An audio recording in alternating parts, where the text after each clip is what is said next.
At my age, I've had countless conversations with my adult children. Some went well, bringing us closer together. Others, well, I wish I could take back the words as soon as they left my mouth. The relationship between parents and their grown children is delicate. Even though they're adults now with families of their own, the words we choose can either strengthen our bond or create distance that's hard to repair. I've learned, sometimes the hard way, that certain phrases should never cross our lips, no matter how frustrated or hurt we might feel. These words can damage trust, respect, and the precious connection we've built over decades. If you care about nurturing those lifelong bonds, make sure you're subscribed to channel for more guidance on aging with wisdom and heart. In this video, I'll share 5 things we should never say to our adult children. Words that might seem harmless but can leave lasting wounds. By the end, you'll understand why these phrases hurt so deeply and what to say instead to keep your relationship strong. Stay with me until the end because the last point might surprise you. It's something many of us say without realizing the pain it causes. Now, let's get started. Thing 1. After all I've done for you.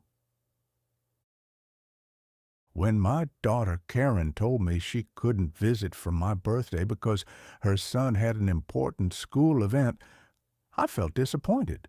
The words nearly slipped out. After all I've done for you, you can't spare one weekend for me?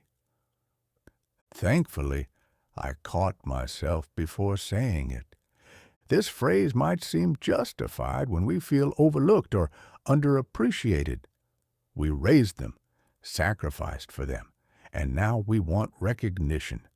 But using our past sacrifices as emotional leverage doesn't inspire gratitude. It creates guilt and resentment.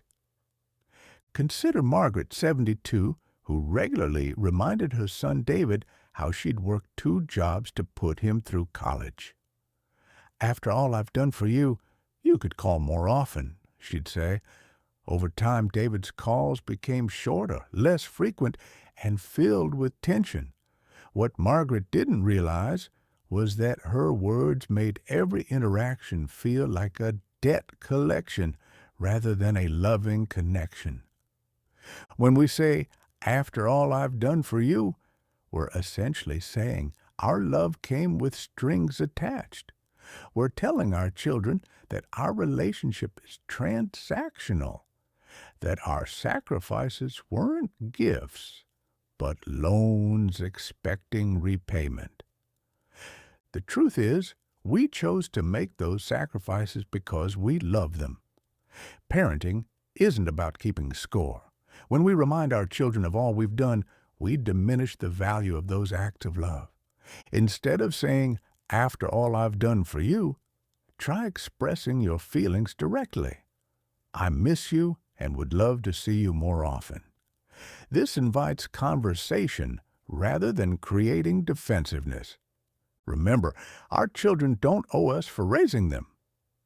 The greatest return on our investment is their happiness and the loving relationship we continue to build. Thing 2. You never visit enough. This phrase slips out so easily, especially when loneliness creeps in. I've said it myself during moments of weakness, watching friends whose children visit weekly while mine live across the country. But you never visit enough carries accusations that can damage your relationship in ways you might not realize. Take Helen, 76, who complained to her daughter Samantha every time they spoke. It's been 3 months since you visited. Other people's children make time. Samantha, juggling a demanding job, and two teenagers began dreading their calls. Each conversation became a reminder of how she was failing as a daughter, no matter how hard she tried. What Helen didn't see was that instead of encouraging more visits, she was making their time together feel an obligation, something to endure rather than enjoy. When we say you never visit enough, we're not acknowledging the complicated lives our adult children lead. They have careers, children, financial pressures, and limited time off. Every visit requires planning, expense, and often sacrifice on their part. More importantly, focusing on quantity rather than quality turns our relationship into another task on their to-do list. Our children start measuring their love in hours spent rather than the warmth and connection shared. Instead of saying, "You never visit enough," try, "I treasure the time we spend together. Whenever you can visit next, I'd love that." This approach recognizes their constraints while expressing your love without pressure. Remember, too, that connections today come in many forms. Phone calls, video chats, texts with photos. All these can maintain your bond between visits. When you embrace these alternatives rather than dismissing them, you show your children you value connection in any form. Thing 3. When I was your age, I would never have. The world my children grew up in is not the same world I knew. Sometimes that's hard to accept. When my son told me he was leaving his secure job to start his own business, I almost said, "When I was your age, I would never have risked a good pension for some dream." Fortunately, I paused before those words came out. Comparing our choices to theirs rarely helps and often hurts. It creates distance by suggesting they're making a mistake simply because they're doing things differently than we did. Consider Robert, 68, who couldn't understand why his daughter was delaying having children until her late 30s. "When I was your age, I already had 3 kids and a mortgage," he'd remind her. His daughter stopped sharing her life plans with him, tired of feeling judged for making choices that made sense for her generation. The truth is, the world has changed dramatically. Housing costs more. Education takes longer and leaves many with debt. Career paths are different. Family structures have evolved. What worked for us simply may not be practical or desirable for them. When we say, "when I was your age," we're not just comparing decisions. We're dismissing the reality our children face. We're telling them we don't understand or respect their circumstances. Most painfully, we're implying their choices are inferior to ours. Instead of comparisons, try curiosity. Tell me more about your decision. What factors are you considering? This approach shows respect for their thinking process and gives you insight into their world. Remember, our children need our support, not our judgment. They're navigating challenges we never faced, and our unconditional support means more than our approval. Thing 4. You're raising your children wrong. Nothing touches a more sensitive nerve than criticism about parenting. I learned this when I questioned my daughter's decision not to enforce strict bedtimes for my grandchildren. The look on her face told me immediately I'd crossed a line. Parenting approaches change with each generation, and what we considered essential might seem outdated or unnecessary now.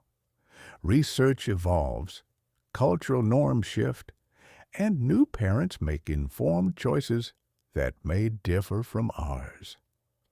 Take Barbara, 70, who constantly criticized her son and daughter-in-law for being too soft on their children. In my day, children respected their elders because we disciplined them properly, she'd say. Eventually, her son limited their visits, not wanting his children to feel judged or to hear their parents being undermined.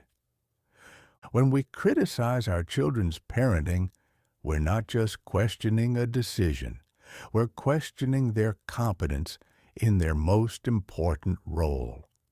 We're implying they're failing their children, a suggestion that cuts deeply for any parent trying their best. Even when offered as helpful advice, criticism about parenting methods feels like an attack.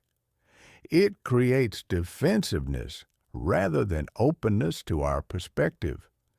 Instead of saying you're raising your children wrong, try affirming their efforts first. I notice how patient you are with them. I'm curious about your approach to bedtime. It's different from what I knew. This shows respect while opening a conversation rather than delivering a verdict. Remember that your adult children didn't ask for your evaluation of their parenting. They want your support and encouragement as they figure out what works for their unique children in today's world. Thing 5. I don't want to be a burden. This last one might surprise you. It sounds selfless, considerate even, but saying, I don't want to be a burden to our adult children can hurt them in ways we don't intend. I said this myself after my husband passed away. I was struggling with grief and household tasks, but when my son offered help, I said, no, I don't want to be a burden to you. I thought I was being strong and independent. What I didn't see was the pain in his eyes. When we say we don't want to be a burden, we're actually creating emotional distance. We're telling our children that we don't trust them to set appropriate boundaries, that we don't believe they genuinely want to help, or that our needs are somehow less important than theirs. Consider Thomas, 83, who refused all offers of help from his daughter after his hip surgery. I don't want to be a burden, he insisted, struggling alone with tasks that caused him pain. His daughter felt rejected and helpless, watching from a distance as he suffered unnecessarily. What Thomas didn't understand was that his daughter wanted to help, not out of obligation, but out of love. By refusing, he denied her the chance to reciprocate the care he had given her throughout her life. Our children want to be there for us. Allowing them to help isn't burdening them, it's trusting them. It's honoring the adults they've become and the relationship you've built together. Instead of saying, I don't want to be a burden, try accepting help graciously. Thank you. I would appreciate that help. You can add, let me know if it becomes too much, which acknowledges their limits while accepting their offer. Remember that relationships thrive on reciprocity. Sometimes we give, sometimes we receive. By allowing our children to care for us when appropriate, we create balance and deepen our connection. The words we choose shape our relationships with our adult children. Sometimes what we don't say is as important as what we do. Avoiding these 5 phrases, "After all I've done for you, you never visit enough," "When I was your age," "You're raising your children wrong," and "I don't want to be a burden," opens the door to more honest, respectful communication.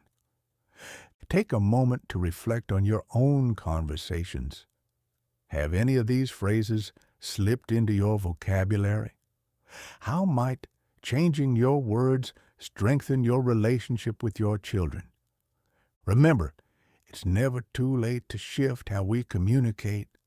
Our children want to stay connected to us, to share their lives and receive our wisdom. But they need to feel respected, trusted, and understood. The gift of choosing our words carefully is a relationship where both generations feel valued, where your children want to call not because they should, but because they enjoy the warmth and wisdom you bring to their lives. Thank you for spending this time with us. I'd truly love to hear your thoughts. Share one thing that stood out to you and how it might shape your journey moving forward. Your voice matters here, and your reflections inspire us more than you know. If this video spoke to you, subscribe to the channel for more heartfelt guidance on living with grace, purpose, and connection. I look forward to seeing you in the next video.